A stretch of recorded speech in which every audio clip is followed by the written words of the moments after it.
Bismillahirrahmanirrahim. Assalamualaikum warahmatullahi wabarakatuh. Berjumpa kembali teman-teman di channel kita ya, Mas Tio KDR. Oke teman-teman, kesempatan kali ini kita akan berbagi informasi kembali ya, masih di seputar dunia pendidikan ya. Khusus untuk kesempatan kali ini kita akan berbagi informasi ini untuk P3K Guru tahun 2022.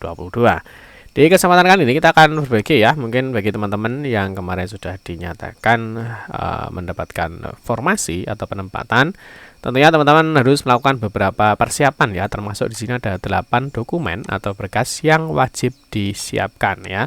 Artinya nanti di sini kita masih menunggu ya untuk jadwal di Pasca Sangga, yang mana untuk jadwal seleksi P3K Guru tahun 2022 ya. Yang jadwal sanggahnya diperkirakan ya, ini diperkirakan di poin 5 pengumuman kelulusan pasca sangga, yaitu tanggal 9 sampai dengan 10 April 2023. Tapi sampai dengan saat ini teman-teman ya, kalau kita cek di laman SSCASN ya, ini belum ada informasi ya terkait dengan pengumuman kelulusan di pasca sangga. Nah, kita akan membahas teman-teman ya, ini nanti kita doakan ya, semoga semuanya tidak ada pergeseran sehingga tetap mendapatkan informasi penempatan, sehingga akan berlanjut ya untuk pengajuan NIP atau DRH ya. Mengingat kalau kita lihat teman-teman di dalam jadwal pengajuan NIP-nya ya atau pengisian DRH itu tanggal 11 sampai dengan 30 April 2023. Nah, di sini nanti ada 8 berkas atau dokumen yang wajib kalian siapkan. Dan tentunya ini diupload di laman SSCASN ya, jangan salah upload ya, ataupun salah mengisi berkas. Tentunya nanti bisa saja gagal atau tidak memenuhi persyaratan ya. Jadi untuk informasi terkait dengan pengumuman, teman-teman bisa tetap memantau ya di laman SSCASN.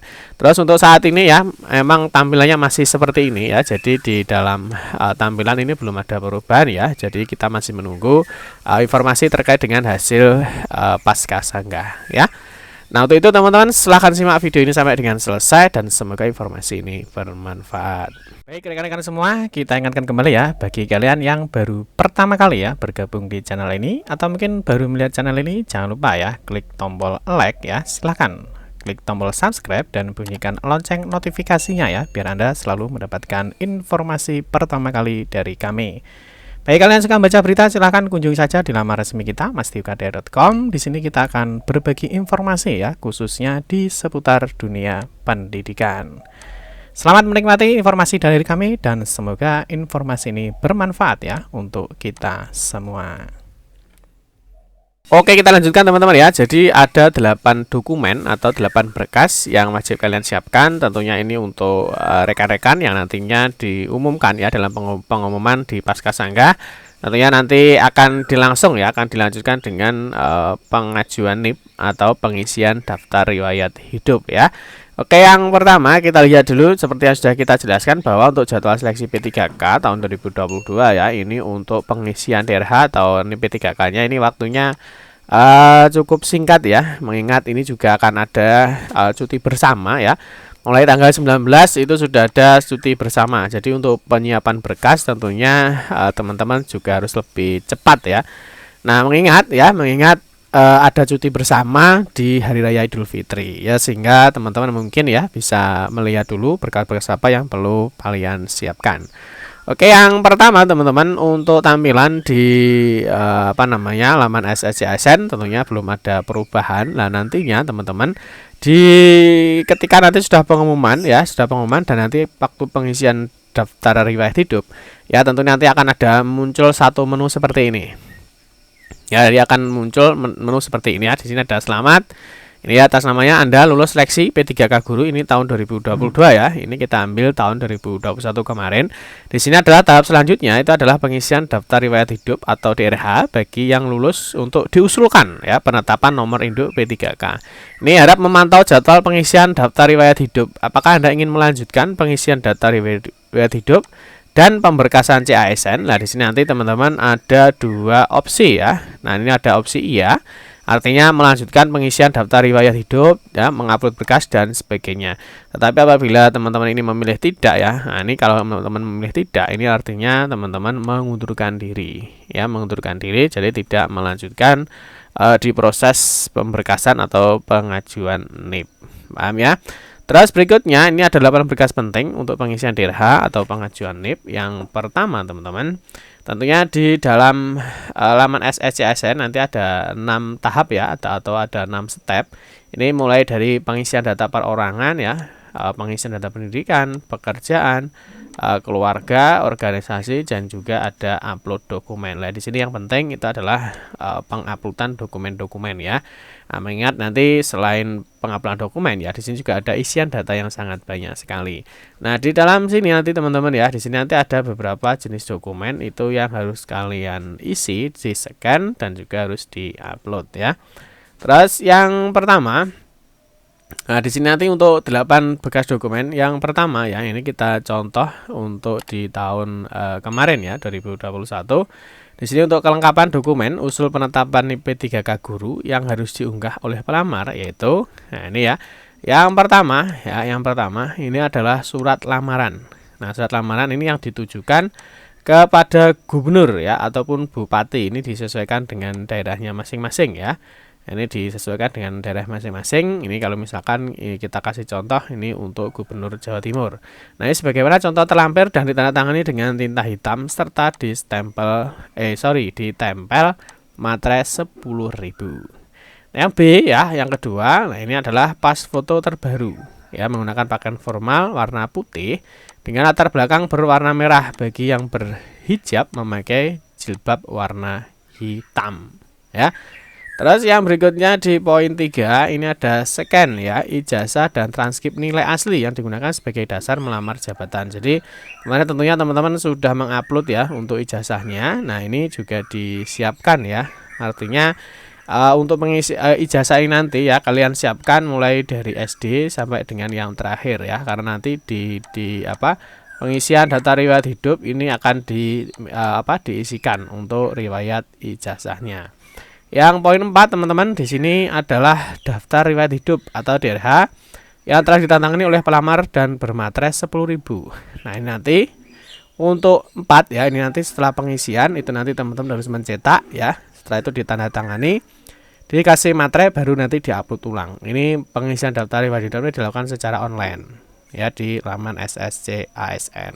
Yang berikutnya di poin 5 teman-teman ya, di sini ada surat pernyataan 5 poin ya. Nah, ini surat pernyataan 5 poin yang ditandatangani oleh bersangkutan bermaterai yang berisi tentang ini ya, tidak pernah dipidana, tidak pernah diberhentikan, tidak berkedudukan sebagai CPNS atau ASN ya, tidak menjadi anggota atau pengurus partai politik, bersedia ditempatkan di seluruh wilayah negara kesatuan Republik Indonesia atau negara lain yang ditentukan oleh pemerintah. Ya, ini yang berikutnya adalah di poin F ya. Di sini surat keterangan catatan kepolisian. Biasanya ini teman-teman ya. Jadi dua berkas ini ya. Biasanya dua berkas ini yang lama dan memakan waktu, dan juga biasanya juga ada biayanya. Ya, biasanya ini yang agak lama kalau proses pencarian untuk pengusulan berkas P3K ataupun ASN. Ya, jadi ada surat catatan kepolisian atau SKCK yang diterbitkan oleh Kepolisian Negara Republik Indonesia ini melalui Polres setempat ya. Terus yang berikutnya di sini ada surat keterangan sehat jasmani dan rohani ya. Nah, di sini biasanya yang agak lama itu memang dua surat ini ya. Nah, tentunya di dalam dua surat ini ya, SKCK dan surat keterangan jasmani dan surat rohani, untuk keperluannya ya, ini disesuaikan ya, biasanya di dalam edaran dari setiap masing-masing daerah.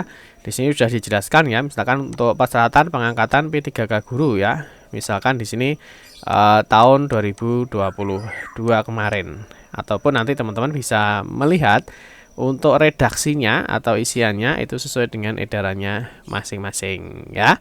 Nah, ini tertanggal setelah pengumuman. Jadi kalau misalkan diumumkan hari ini ya, hari ini adalah tanggal 10 ya. Nah, ini adalah tanggal 10, tentunya bisa tertanggal setelah pengumuman, mungkin besok ataupun lusa seperti itu. Nah, terus di dalam surat keterangan jasmani dan rohani teman-teman ya, ini tentunya dokternya ini juga ditentukan ya, harus berstatus sebagai PNS atau dokter yang bekerja pada unit pelayanan kesehatan pemerintah, mencantumkan nomor 1 tertanggal setelah pengumuman. Terus keterangan sehat rohani, nah ini juga ada beberapa ketentuannya ya. Terus yang berikutnya teman-teman, di sini ada surat keterangan tidak mengkonsumsi menggunakan narkotika, psikotropa, prekursor dan zat adiktif lainnya. Ini juga ditandatangani oleh dokter dari pelayanan kesehatan pemerintah, ya, pemerintah atau dari pejabat yang berwenang pada badan lembaga yang diberikan kewenangan untuk pengujian zat narkoba dimaksud. Ini untuk keperluan juga sama. Terus untuk surat keterangan tidak mengkonsumsi narkotika, ya.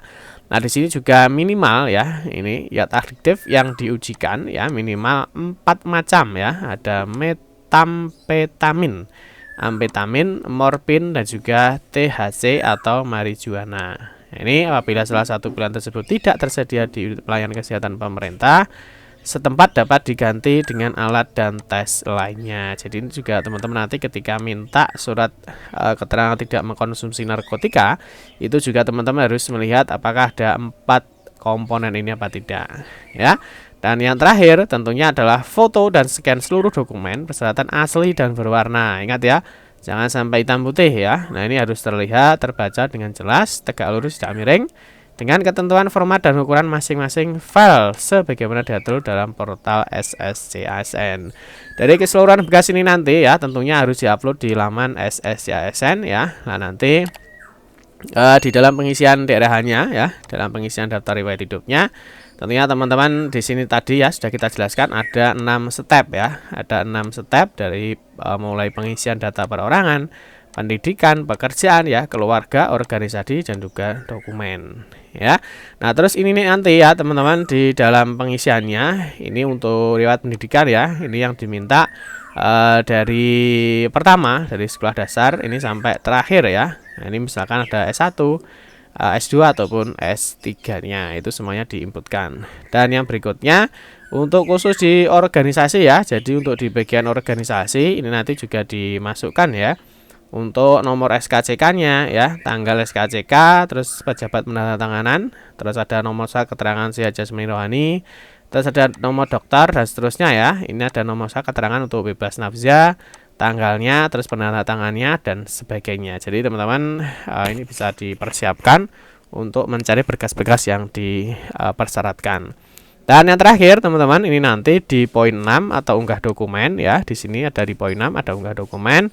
Nah, ini nanti teman-teman harus mencetak ini, ya, cetak DRH perorangan dan juga cetak daftar riwayat. Ini nanti setelah ditandatangani, ya, dikasih materai 10.000 baru diupload kembali, ya. Terus nanti di sini jenis dokumennya ini juga harus diupload semua, ya. Nah, ini harus diupload semua sebelum teman-teman melakukan proses pengakhiran pengisian DRH. Ya, nanti sebelum diakhiri, ya, ini data-datanya semua pastikan sudah benar, tidak ada yang keliru, ya. Biasanya kalau ada yang keliru ini fatal, ya. Biasanya TMS, ya, biasanya teman-teman juga akan dihubungi dari pihak daerahnya masing-masing, ya, sehingga teman-teman pastikan bahwa pemberian nama file, ya, pemberian nama file itu juga harus benar, ya. Misalkan kalau ini untuk dokumen yang pertama misalkan satunya 5 poin, ya, kasih nama file yang betul sehingga nanti teman-teman ketika mengupload, ya, nah ini ketika sudah diupload, ya, ini sudah nggak bisa diganti, ya, sehingga teman-teman harus pastikan bahwa dokumen yang kalian upload itu benar, ya. Misalkan SKCK ini kasih nama filenya, ya, setelah di-scan kasih nama filenya yang betul, ya. Jangan sampai salah. Misalkan ini daftar riwayat hidup, ya, kasih nama file yang betul sehingga teman-teman nanti tidak ada kesalahan dalam melakukan upload berkasnya. Seperti itu teman-teman, ya. Ini hasil akhir dari pengisian DRH dan semoga teman-teman nanti tinggal menunggu saja untuk proses penerbitan nomor induk pegawainya. Oke teman-teman, ya, cukup sekian saja informasi yang dapat kami sampaikan. Semoga informasi ini bermanfaat. Mohon maaf jika ada salah-salah kata dalam memberikan informasi dan penjelasan. Kita berjumpa kembali di video-video berikutnya. Saya akhiri, wassalamualaikum warahmatullahi wabarakatuh.